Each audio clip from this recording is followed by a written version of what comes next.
Hi guys, उम्मीद है आप सब लोग खैरियत से होंगे। तो चलते हैं अपने टॉपिक की तरफ, which is about endoplasmic reticulum.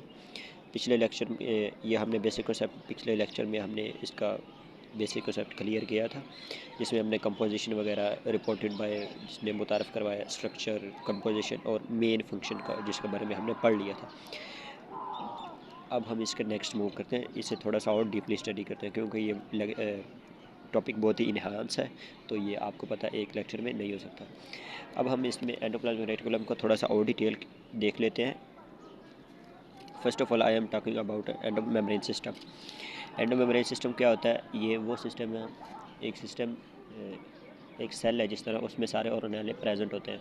इस तरह गोल्जी एम्ब्रेटस हो गया, Golgi complex, vesicle, lysosome, vacuole, mitochondria, many organelles आपको पता है एनिमल सेल में, मैनी ऑर्गेनेल प्लांट सेल में भी, मैनी और यूकैरियोटिक सेल में बहुत से ऑर्गेनेल प्रेजेंट होते हैं। जो अगर कोई भी इनको वर्क मिलता है, जिस तरह प्रोटीन सिंथेसिस का काम है, तो ये सारे ऑर्गेनेले अपने सेपरेटली काम करते हैं। जिस तरह जिसमें राइबोसोम प्रोटीन सिंथेसिस करता है, उसके बाद एंडोप्लाज्मिक रेटिकुलम की तरफ मूव कर जाती है, उसके बाद गोल्जी कॉम्प्लेक्स में चली जाती है प्रोटीन, जहाँ फर्दर प्रोसेसिंग होती है। उसके बाद फाइनली इसको प्रोसेस करके सेल के आउटसाइड या इनसाइड सेल के भेज दिया जाता है।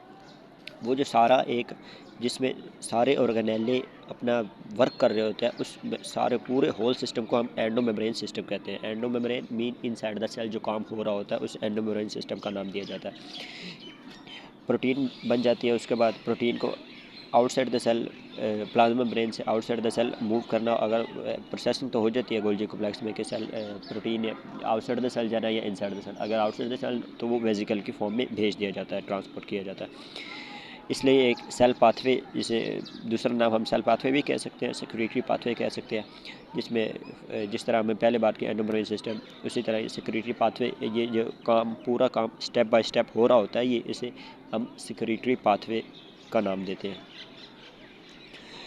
अगर हम नेक्स्ट मूव करते हैं एंडोमेम्ब्रेन फ्रैक्शन। एंडोमेम्ब्रेन फ्रैक्शन क्या है, होमोजेनाइजर क्या है? एंडोमेम्ब्रेन फ्रैक्शन एक सेल है। अगर हम एंडोप्लाज्मिक रेटिकुलम को हमने स्टडी करना है, तो हम वैसे तो हमें नज़र थोड़ी ना आ जाएगी, माइक्रोस्कोप के अंदर ही देखेंगे ना। अगर हम उसको आइडेंटिफाई करना है, तो हमें उसको फ्रैक्शनेट आइसोलेट करना पड़ेगा सेल से।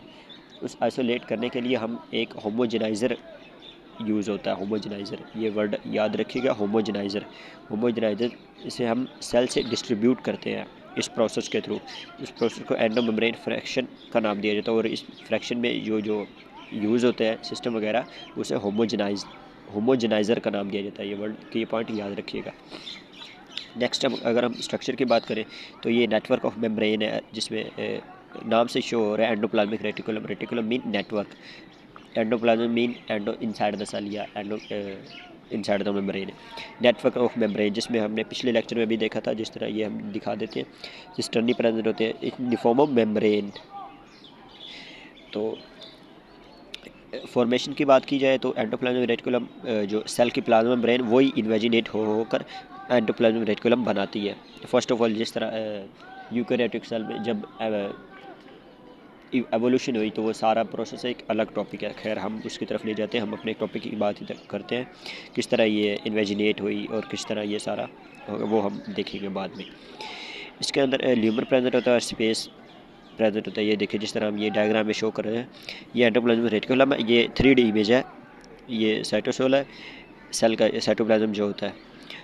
ये सिस्टर्नी प्रेजेंट है, जिस तरह ये हमने देखा था, ये सिस्टर्नी है, इसके ऊपर राइबोसोम वगैरह मेम्ब्रेन, ये सिस्टर्नी है। और ये आपको ये सर्कल वगैरह नज़र आ रहे हैं, ये ल्यूमन है सेल का, ल्यूमन, इसका एंडोप्लाज्मिक रेटिकुलम के अंदर ल्यूमन प्रेजेंट होता है, जिसकी कंपोजिशन दूसरे साइटोसोलिक स्पेस से डिफरेंट होती है। ये बात भी याद रखिएगा, ल्यूमन की कंपोजिशन साइटोसोलिक स्पेस से डिफरेंट होती है। कि पॉइंट आ सकता है, इम्पोर्टेंट है। और ये आपको डोट नजर आ रहा है, ये वही राइबोसोम है जो प्रोटीन सिंथेसिस का काम करते हैं। देन अगर हम इसकी कंपोजिशन के बारे में बात करें, तो ये हमने कंपोजिशन में देखा था कि ये किसकी बनी होती है, लिपिड और प्रोटीन की। लेकिन लिपिड की प्रोटीन की बनी तो होती है, लेकिन ये और आगे फर्दर अराइज नहीं होती, बल्कि ये further arise pre existing membrane से ही होती है, प्री एग्जिस्टिंग मेम्ब्रेन से ही होती है।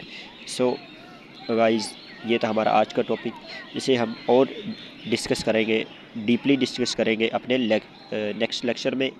जुड़े रहिए हमारे चैनल के साथ।